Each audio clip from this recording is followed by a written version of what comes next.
Next question is for Attorney Jack Purcell. What is the penalty of being in possession of a controlled substance or illicit drug? Thank you, Mark. I am the solicitor for the Drug and Alcohol Commission. I've been in that position for more than 20 years. Very proud of the work that organization does. Tonight I think I'm sitting in here as the defense attorney to talk about representing individuals who are facing legal consequences for possessing drugs, especially prescription medications. And the short answer to what's the penalty is it's too much for you to take. So don't get caught with the possession of the prescription medications in a legal fashion. But short answer, Vicodin, oxycodone, two of the most commonly illegally possessed prescription medications. First offense, 1 year in jail, up to a $5,000 fine. Second offense, 2 years in jail. Third offense, 3 years in prison. So the legislature has seen fit to increase the penalties for multiple offenders. But that's just the beginning, the criminal, and maybe even the part that's less important. There's collateral consequences, other things that will happen. You'll lose your job. Employers have no problem legally firing someone who's possessing prescription medication illegally.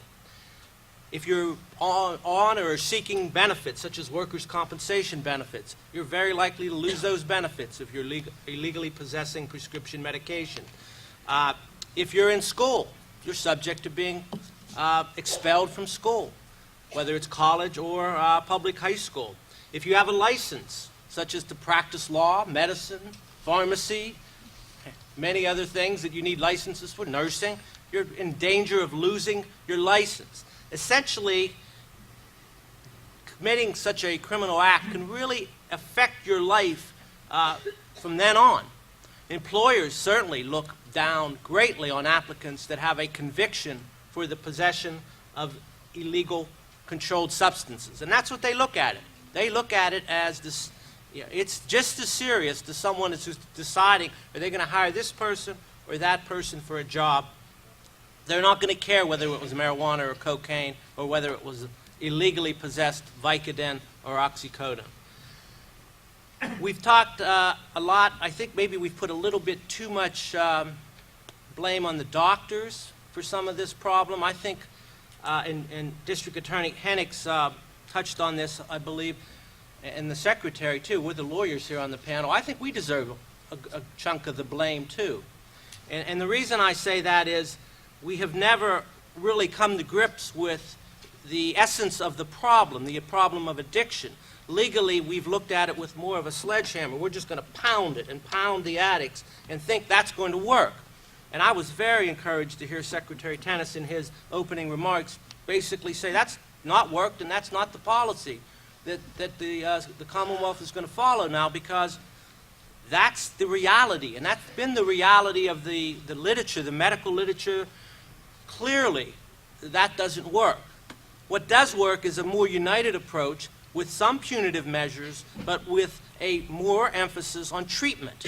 And when those two things come together, and they have come together in many places in the country through the use of drug treatment courts, which unfortunately have been slower to develop here in Pennsylvania, and we're just barely tiptoeing into the water here in Fayette County, and I think that's a tragedy, and that's something that we in the legal profession share some blame for. Now, there are funding issues, and it's hard work, and it does take, the law changes very slowly. We change so slowly in the legal system, and that's a problem when you have when the problem that you're dealing with is always mutating, changing, growing, going here and there. But drug courts work. They've worked in many other places in the country where their drug problems are just as bad or worse than ours. And we need a commitment, I believe, from our entire legal system, from law enforcement, who does probably the best job, all the way through our court system. We need to find the money. We need to have an aggressive, modern, effective drug court system that will give District Attorney Hennick's, working with defense attorneys, better options, more options to help solve the problem in ways that will work, that the literature, the science behind this, there is science behind this, and the doctor will be talking more about that. that will work with the with the court system being behind it and having that ability to push people that need the push. And I think Bill will talk, because I've heard Bill talk before, and he mentions how the court system was the way that sort of pushed him to finally turn the corner. That will work, but we need the commitment from the system, and that includes the system that District Attorney Hennicks and I are part of, to work together to finally make a dent and really do something different. When you just can't keep doing the same thing and hope it's going to change, because it's not. I'd love to see a 16% recidivism rate. Yes. I think that would be miraculous. And it's interesting We because would have that, because we're probably at 60 to 80%. We have our jail, which has a sign when you walk out. I've been going in and out of that jail. I don't go in much anymore, but when I was a younger lawyer, and there's a sign they put, "I will never come here again." You know. I saw that sign. And you did see that sign. And How many did times? you go back Repeatedly, in? I mean, repeatedly. you know, it just does, you know, people don't, it doesn't work. Just the punishment itself does not solve the problem with addicted folks that are committing criminal acts. And just let me say, when Jack was reading out the maximums for possession charges, obviously we don't sentence to the max unless they really are repeat offenders, that they continually get picked up with possession charges. In fact, I've actually continued what Nancy Vernon did when she was the district attorney. If we have a heroin, we have a Schedule II drug, is our standard for a first-time offender is 1 to 12 months intermediate punishment, meaning that if they go to a rehab, they get credit for that.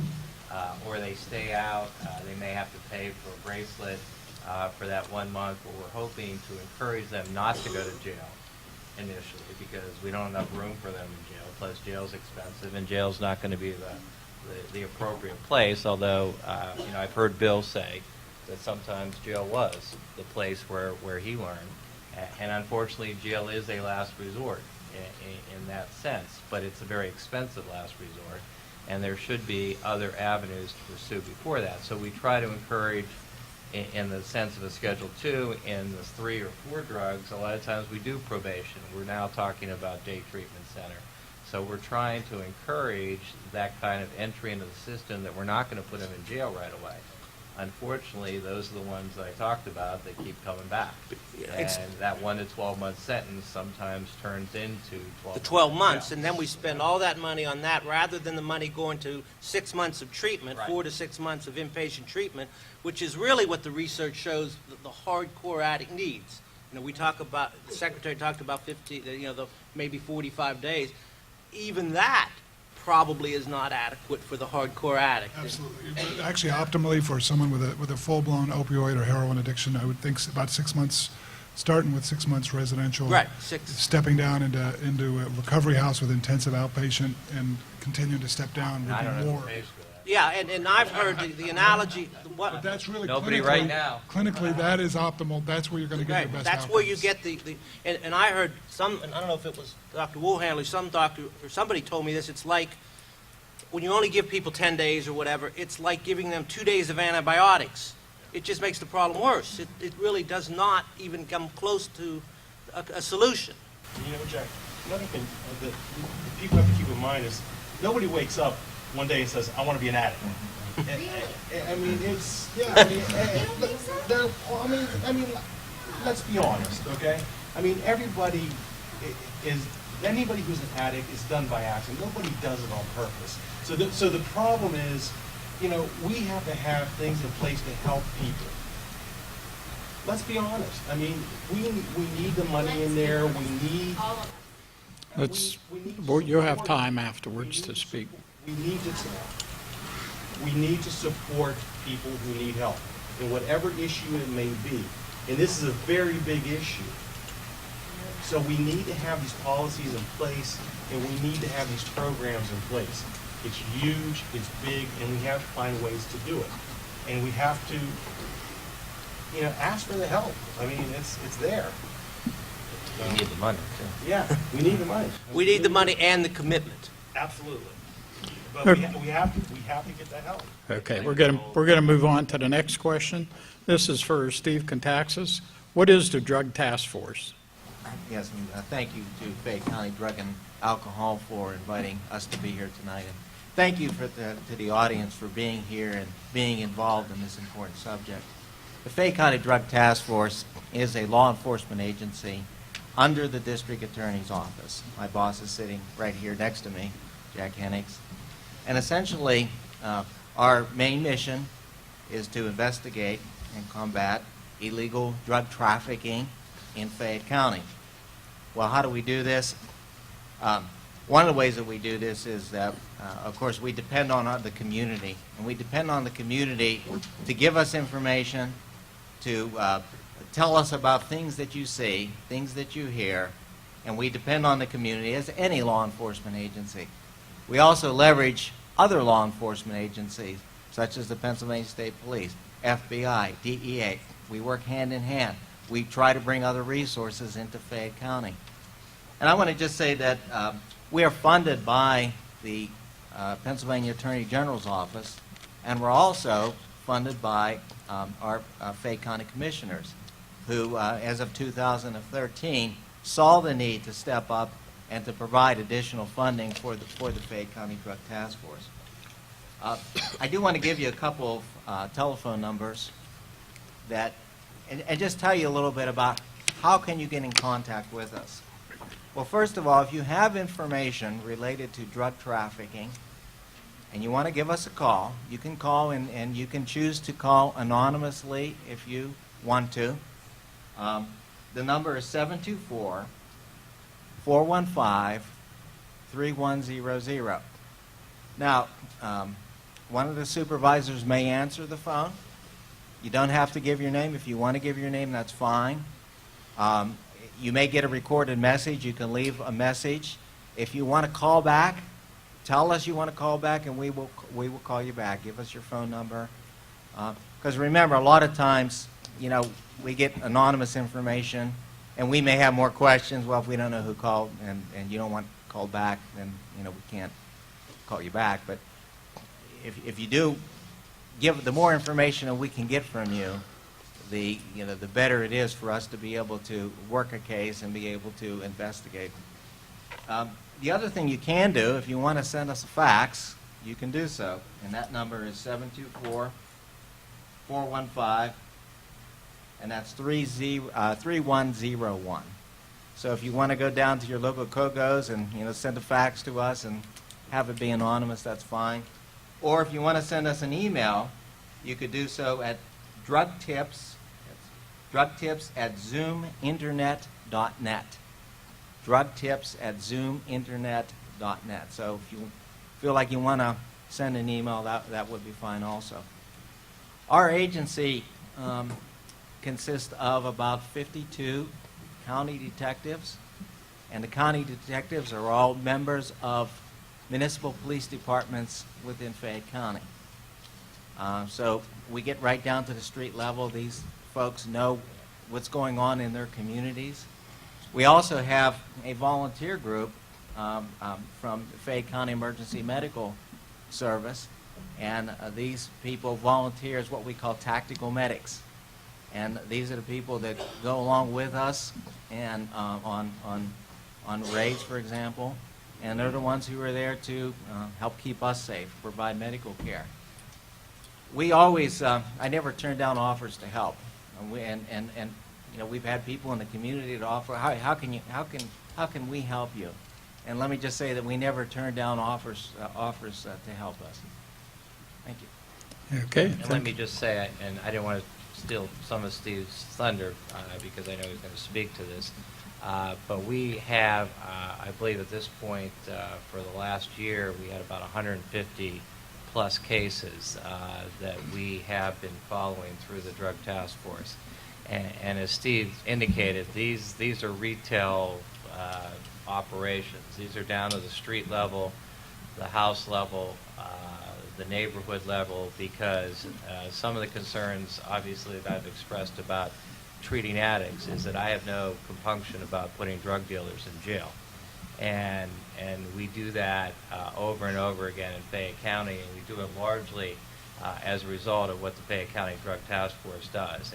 And what they do is not simple, it's not easy, It's making arrangements with individuals to buy drugs, and it's a dangerous business, and it is one that has to be done with a great deal of discipline and perseverance and courage. And I certainly applaud the local police officers that do that. And without them doing the things that they do, this community would be much less safe. And as Steve indicated, we are funded by the Attorney General's office, by the county commissioners, and in fact, one of the other things we do is we do get forfeitures on cars and other things that we confiscate that are drug related. So that's an additional source of revenue as well. But it is one of those things that you probably don't see all the time in the newspaper. We don't publicize. I got a call the other day from the Herald Standard about an operation we were doing, and we are not always prone to advertising that because one thing may lead to another, may lead to the higher source and the higher source.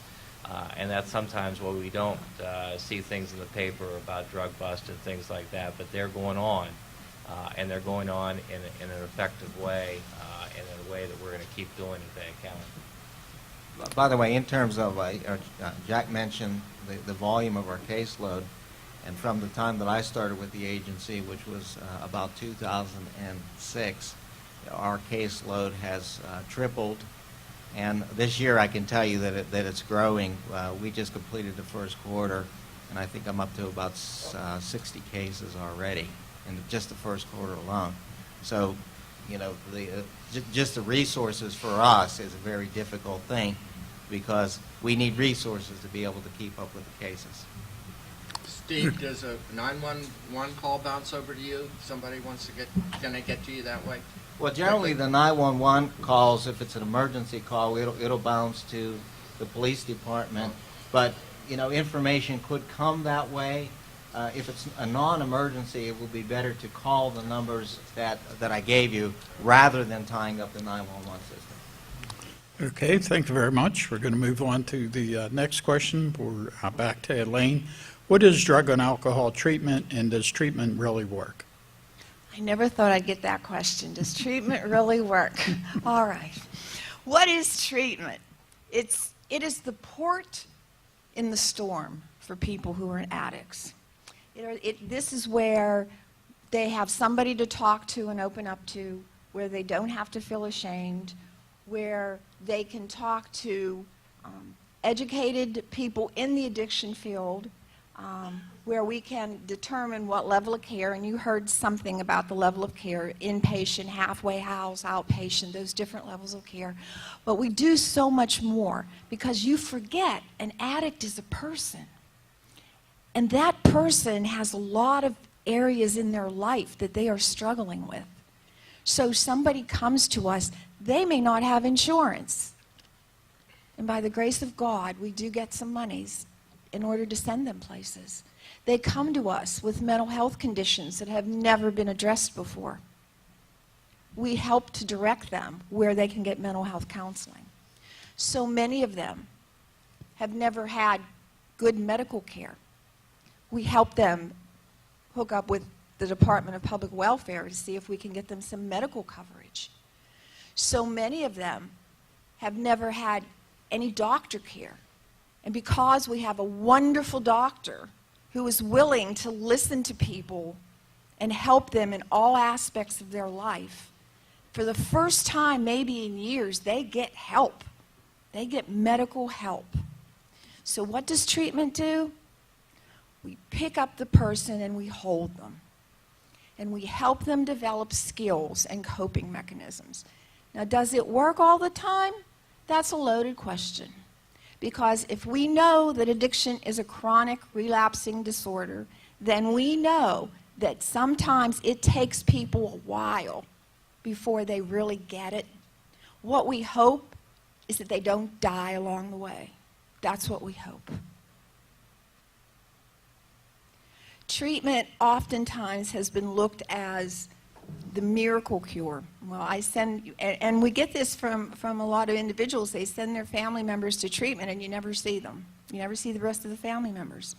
They somehow believe that you can send your loved one to treatment, we fix them or spread fairy dust on them or whatever, and they come out on the other end being okay, being ready to just give up drugs. But you have to know that addiction is not just about using drugs. We talk a lot here about the legal aspects, the criminal aspects, the costs, all this. But let's think about that addict. Let's think about that addict or that alcoholic just for a moment. There are a lot of things that have gone wrong in his or her life. And sometimes drugs are the one solution that they find that gives them some respite. Is it a good solution? No, it isn't a good solution. But does it give them a little bit of respite for a while? Yes. So what do we do as treatment professionals? We try to help them understand why they do things that they don't want to do.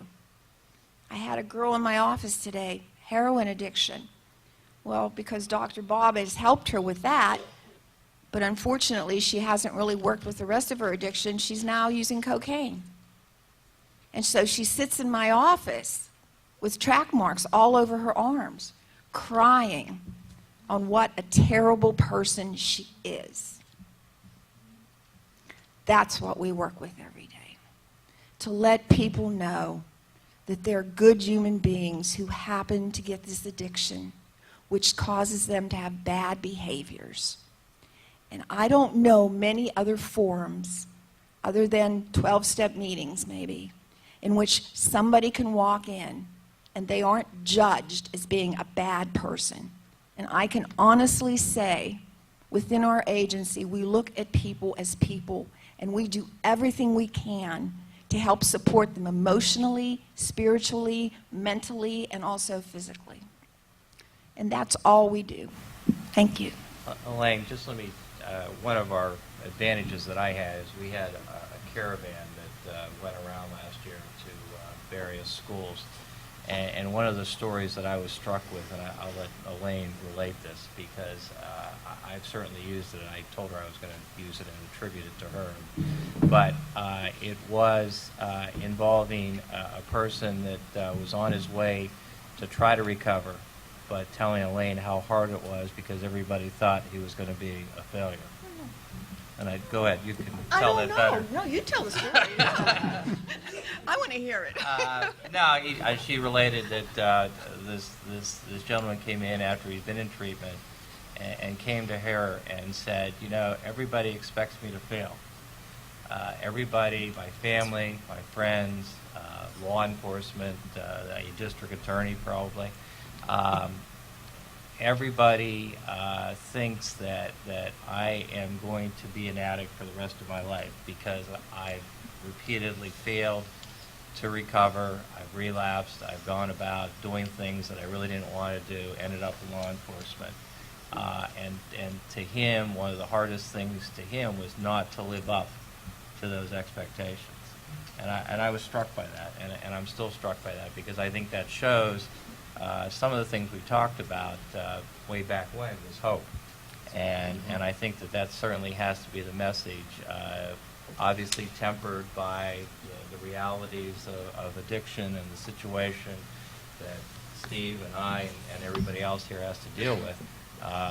But still, we hold out that hope, and I was struck by that because, and I think maybe Bill and Brendan are going to speak to that as well. I didn't want to steal their thunder either, but I certainly was struck by that. I think people should understand that as well. Okay, thank you very much. We do have one more question before we get to Bill and Brendan. It's for Dr. Woolhandler. What is medication-assisted treatment? Again, that's a very large topic, a very large question, so I'm going to try to simplify it and be brief. But most of the treatment for addiction is centered around behavioral modifications, 12-step programs. We're big believers in that at Fayette County Drug and Alcohol, and that's been our main thrust. But over the years now that we're starting to understand the brain chemistry better, we're finding parts below the cognitive part of the brain, deep into the brain centers in the hippocampus and the ventral tegmental area, where these cravings seem to be developing and where these triggers are. So we are now trying to work with medications to assist treatment, not to substitute for treatment, but assist treatment, make it more available for people, especially people that are motivated. We have so many people come in and are motivated toward treatment, but the obsessions just are so strong that they're unable to get into treatment, or they go to multiple rehabs. And what we're working with, I don't want to talk about some of the treatments, but the one treatment we work with is we work with long-acting naltrexone or Vivitrol as a way to reduce cravings, sometimes eliminates cravings, and also prevents people from getting high. It's non-addictive, and so it's one of the tools we have. There's also, I don't want to go into all the medical assisted treatments, but there's also methadone and Suboxone. We sort of aren't big believers of those. They are like, this is my opinion here, they're more like drug substitutions, but they are, I guess, medically assisted treatments that people can have as they get 12-step treatments. But I think this is the part that I'm sort of most interested in. I know the 12 steps work, but I always, after all these years, felt that it worked, but not enough or not as often as it could work. And I think as we start to take the brain chemistry apart, we're going to have more and more medicines available to combine with drug and alcohol traditional treatment.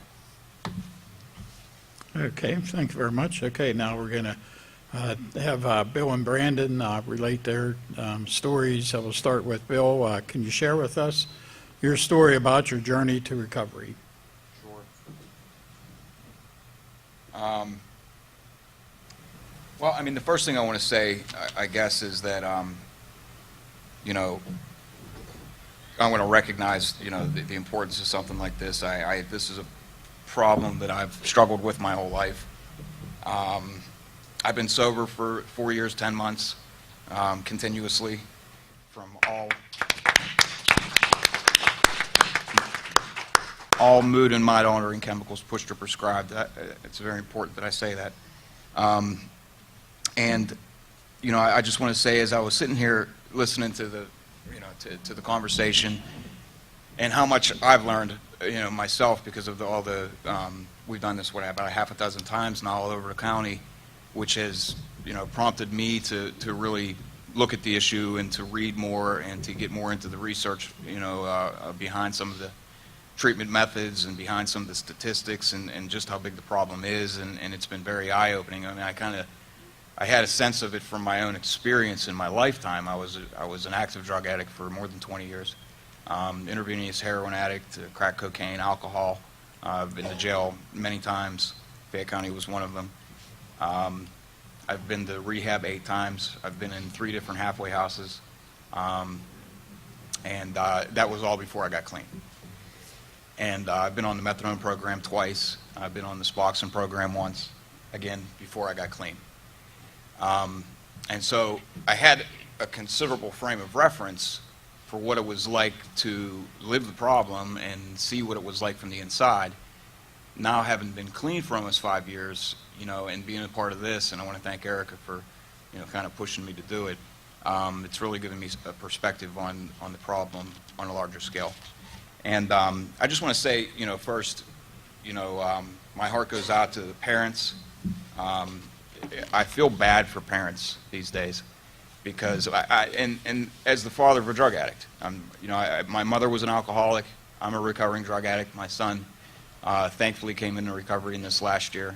Was using heroin. Just celebrated a year clean. So I know it from both ends and from the middle. My heart goes out to parents and to the police and to you know, especially to the police and to the parents, because they see it every single day and they deal with it every day, and it's a huge problem. And as I was sitting here thinking about all that, and I was thinking about my son, and I was thinking about, you know, my mom and my dad and all the things that I put them through over the years. the thought that went through my mind was, I'm so happy that I'm clean. I'm so overjoyed. I'm overjoyed to be clean, to have the life that I have, to have had the opportunity that I've had through the help of a lot of people, to have a second chance at life. I'm a student here at Penn State. My life is unbelievable compared to what it was like 5 years ago. I was homeless. I was living in the Uniontown City Mission. I was 36 years old. I didn't have a job. I had charges pending. I had warrants out for my arrest in several counties. I couldn't keep a job. I had no car and no driver's license. I had not a penny in the bank, and there wasn't a single person on the face of this planet that I hadn't burned. And there was nobody left that really wanted to hear anything that I had to say, because every word that came out of my mouth was a lie. Every time I told my family that I was sorry, it was a lie, because I ended up doing it again. Every time I told my family I wouldn't do it again, it ended up being a lie. And all that ended, all those lies and all of the stealing and lying and all the things that we've talked about ended for me June 3rd, 2009. That was the day I got clean.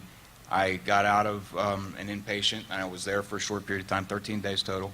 And I agree with you. 100% of the 8 rehabs I went to, the last one, the 8th one, served about as much purpose as the prior 7. And I made some friends. I will say that. I did meet some people in rehab that we hooked up after we got out. So, and I made the trip to Uniontown, and I ended up at a meeting. That's where I ended up. That's where I knew to go, and I called a guy, and he told me, he said, "Have you had enough?" Because as enthusiastic and optimistic as some of what has been said here today, especially about the treatment end of it, has been, I have to point out that there's a certain amount of the stigma of being a drug addict that's earned. There are a lot of drug addicts that simply don't want to get clean, and that was me for a long time. When I finally saw, and like I said, I was 36, I'm 41 now. When I finally saw what the true price of drug addiction was, it was about 5 years before I really started trying to get clean for real. It was already too late. Things continued to get worse and worse, and then, like I said, when I was at death's door, basically, I found the ability to, I think, say my first honest prayer, which was, "Please, just let me stay clean." And that was it. And that was the beginning. It was really a total abandonment of any other objective in my life, outside of the singular thought of, I just have to stop getting high. I can't worry about my kids that I'd lost custody of.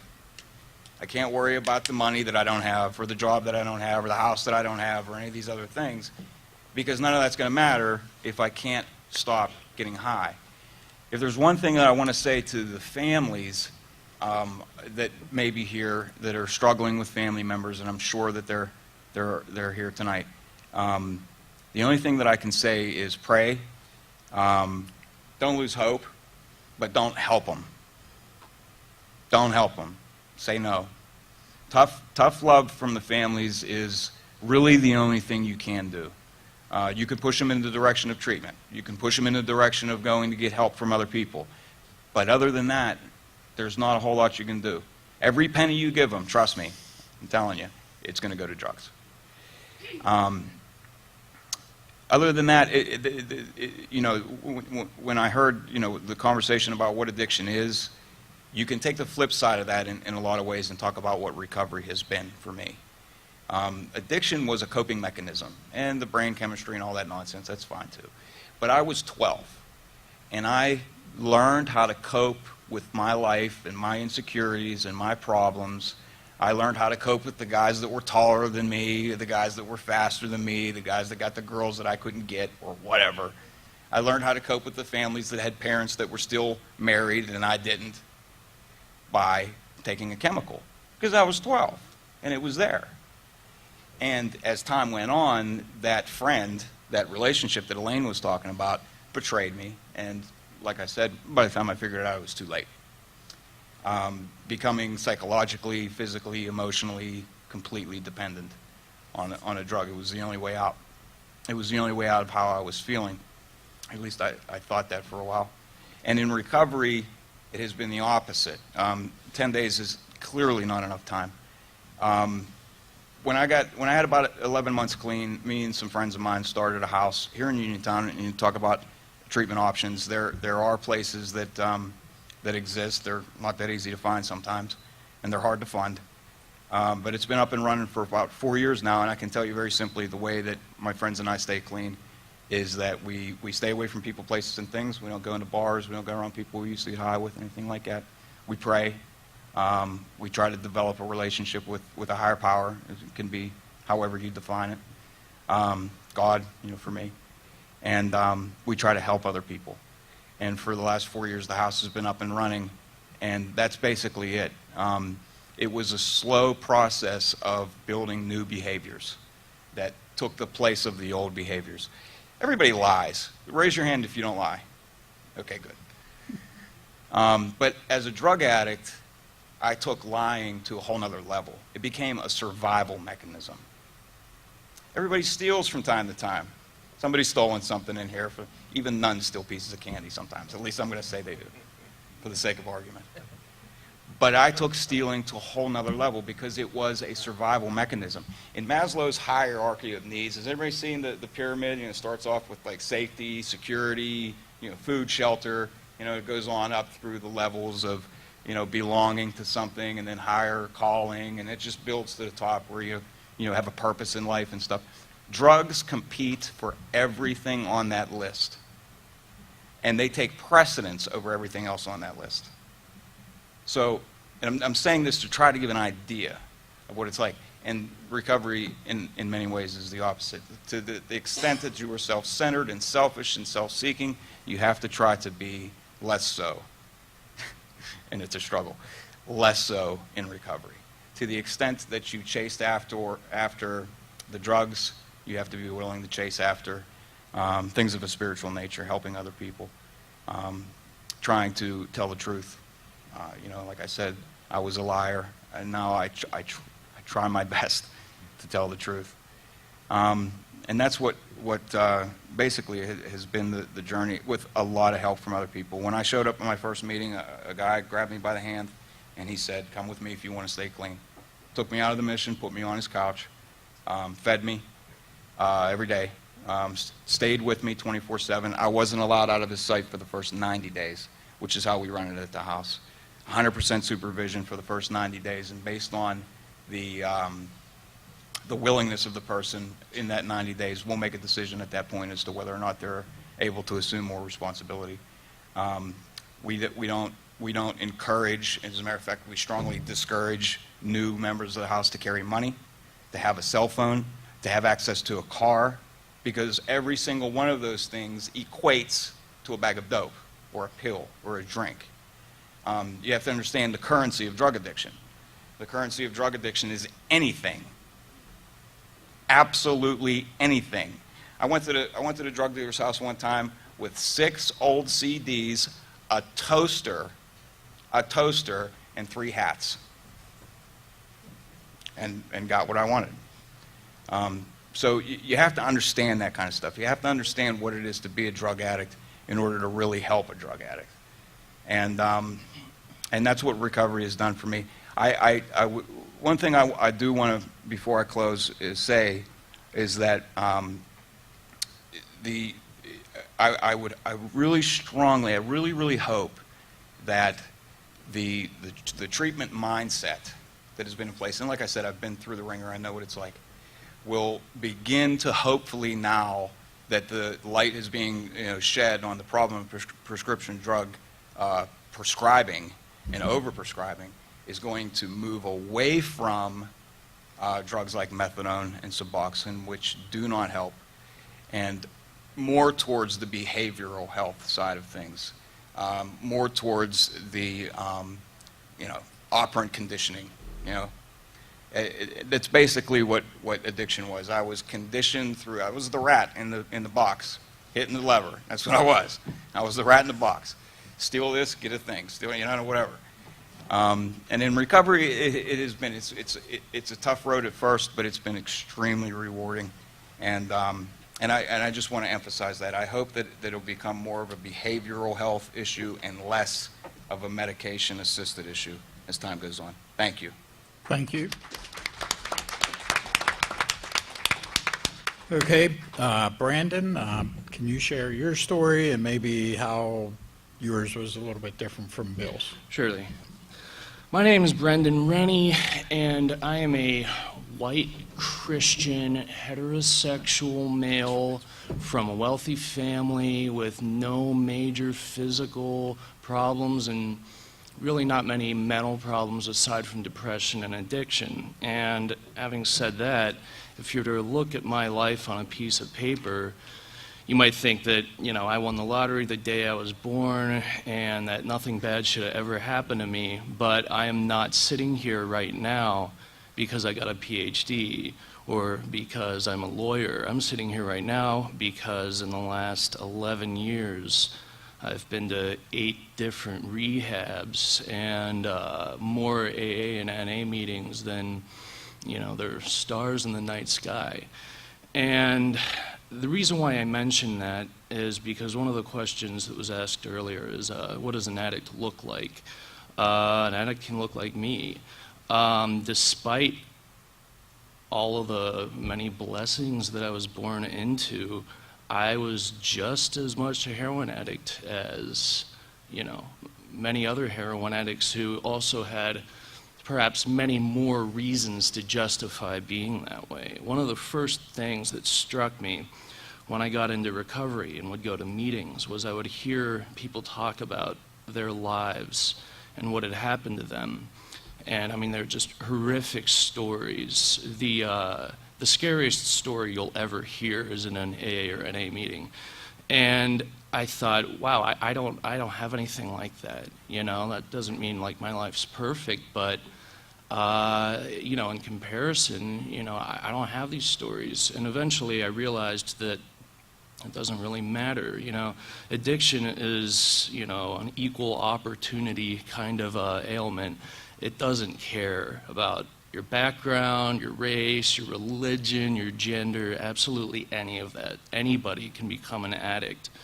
And the way I think of it, there are a lot of different kinds of addicts.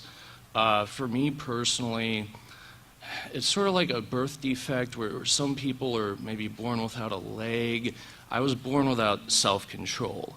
And whether drugs, alcohol, candy, sex, spending, anything that can take me out of myself, I can turn into a problem.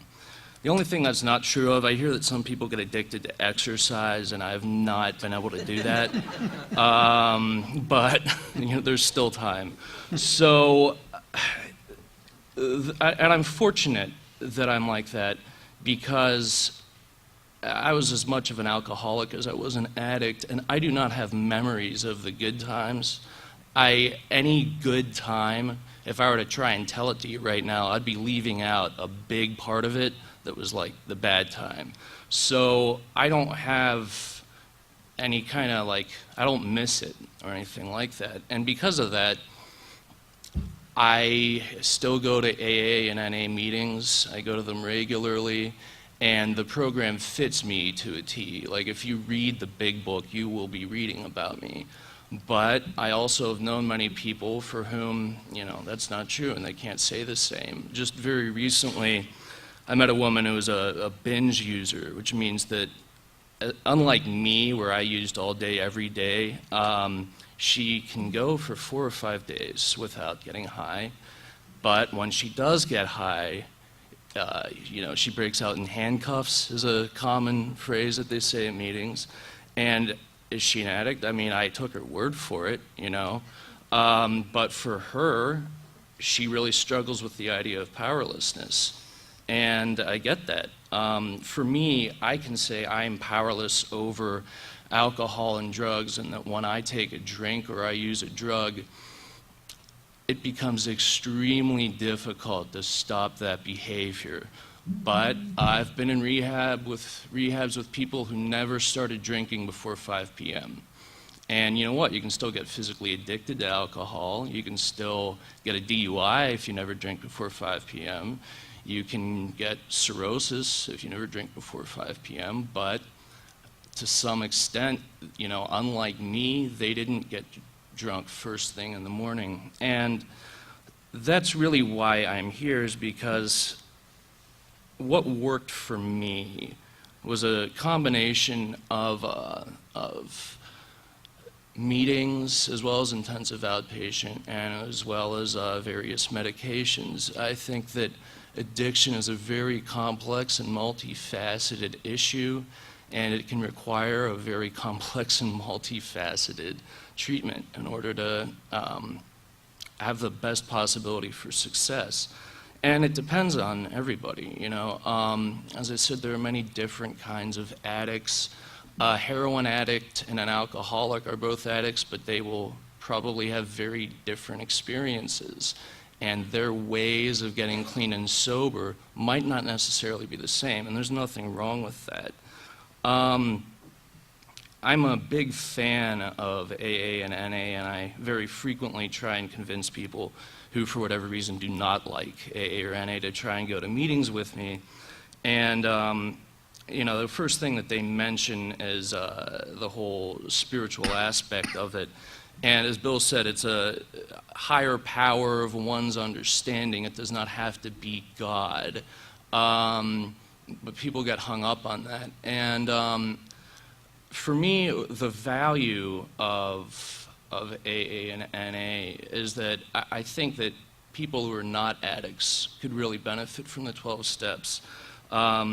I come from a family that's very proudly dysfunctional, and from the 12 steps, I've learned how to deal with that. I took my dad to an AA meeting for the first time. He's never been to one, and I brought up a topic was, you know, family, dealing with family in recovery. And of course, because I brought that up, like 90% of what people talked about was their husbands and wives. And I looked at my dad, and he's sitting there, and I thought, wow, my dad really wishes that he was an alcoholic in a, you know, in AA, so he could go and hear about this more often. And what it has done for me is it has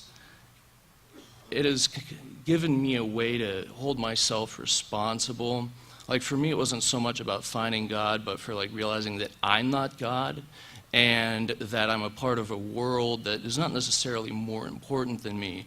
And that means that I don't have carte blanche to engage in really negative, destructive tendencies because I feel like it.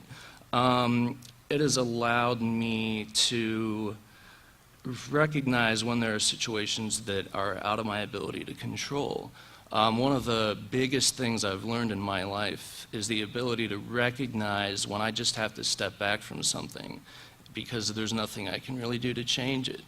And because of that, I think that AA can really offer that. But I also am on Vivitrol, and I've been on Vivitrol for 9 months now. I have a little over 9 months clean and sober.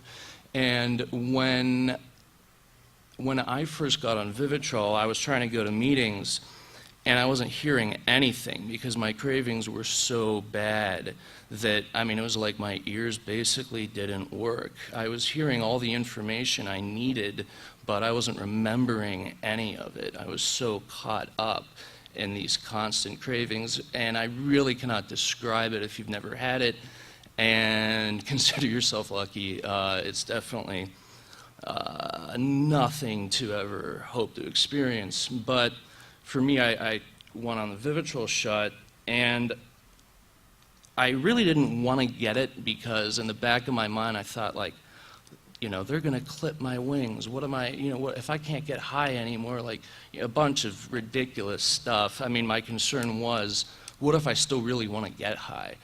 And as soon as I got the shot, I felt all of those cravings just kind of like dissipate. And this is not true of everybody, but this was true of me. It was like putting a hot frying pan in the sink and turning on the water. Like, my mind calmed. And the next AA meeting I went to after that, I was able to start the program and start listening to what I was hearing there. So when I think of like something like Vivitrol, which is naltrexone Revia, it's an injectable form of Revia, and when on it, it prevents getting high from any opiate for about 3 or 4 weeks. And when I think of like what role that played for me in my recovery, it's sort of like if there's a house fire, and the firemen are trying to put out the house fire. For me, Vivitrol was the axe that they were able to use to break the door down, to get the fire hose to the fire, to extinguish it.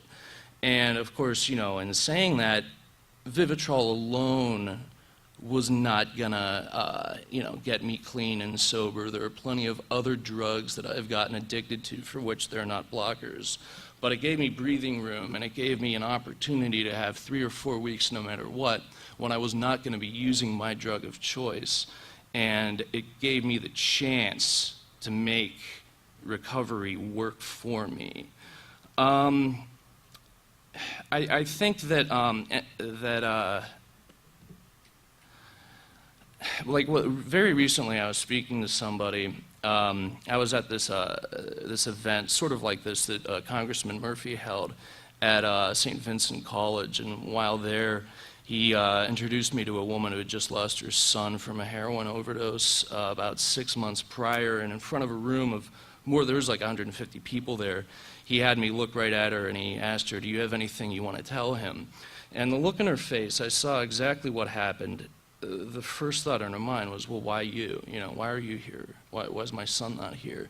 And of course that look went away because, that's not the kind of thought that people want to say out loud. But I have also actually been explicitly asked that. And the answer is, I don't know, I know a lot of people who are not, sitting here right now. And it's not because of anything that I did better or that they did worse. I honestly don't know. The reason why I am getting involved in this stuff is because I believe that a lot of good can be done, and rather easily and rather quickly. I find that Elaine mentioned the fact about the families, that there really aren't. There's Nar-Anon and Al-Anon for families, but there aren't that many meetings. And the thing is that, whenever I went to rehab, I got to go to rehab, but my family didn't. And when I got out of rehab, I moved back in with them. It affects the whole family, and such an important part of recovery is addressing that. And I don't see that being done enough. And just in addition, I've heard people criticize something like Vivitrol, and I'm not a doctor. I can't tell anybody what to do or what not to do. But ultimately, and this is the last thing I want to say, I originally got into recovery to get sober and to get clean, but now I am actually in recovery to find a better way of life. If somebody could tell me that I'm never going to drink or use drugs again, but I'm going to be so miserable that I'm going to jump off a bridge someday, when I do that, I'm going to be every bit as dead as I would have been if I had overdosed on heroin. For me, there's got to be more to it. There's got to be a change, a fundamental change in who I am and how I deal with the world. And for instance, I'm on antidepressants. Am I addicted to them? If I stop taking them right now, I'm going to have 3 very bad days. But they don't make my life unmanageable. They make my life more manageable. They deal with one of my issues, and then I am more able to address the other ones. Furthermore, I'm an asthmatic. Am I dependent on my inhaler? I guess. If I don't have it, I can't breathe. But, the thing about it is that when we talk about addicts and addiction, there are people like cigarette smokers are addicts, but they don't go to rehab. And what I'm interested in is finding ways to figure out why people become addicts and how to prevent people from becoming addicts and address the root of the problem, which isn't a specific drug. They can find another drug. It's very complex, and I mean, I don't even know what it is, but that's why I'm sitting here, and that's all I've got. Thank you.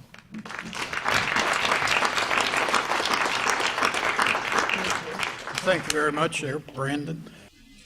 Okay, well, I think that's going to conclude our program for tonight. First of all, I want to thank the panelists. I thought the information presented was very knowledgeable and shows a lot of caring and compassion on the part of all of our panelists. And so let's give all of our panelists a big hand.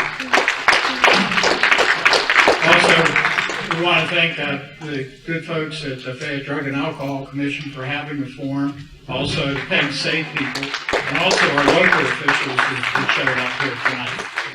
And one thing, because Mark won't take credit himself, we want to thank the newspaper for giving a tremendous amount of publicity to this problem in the last couple of years.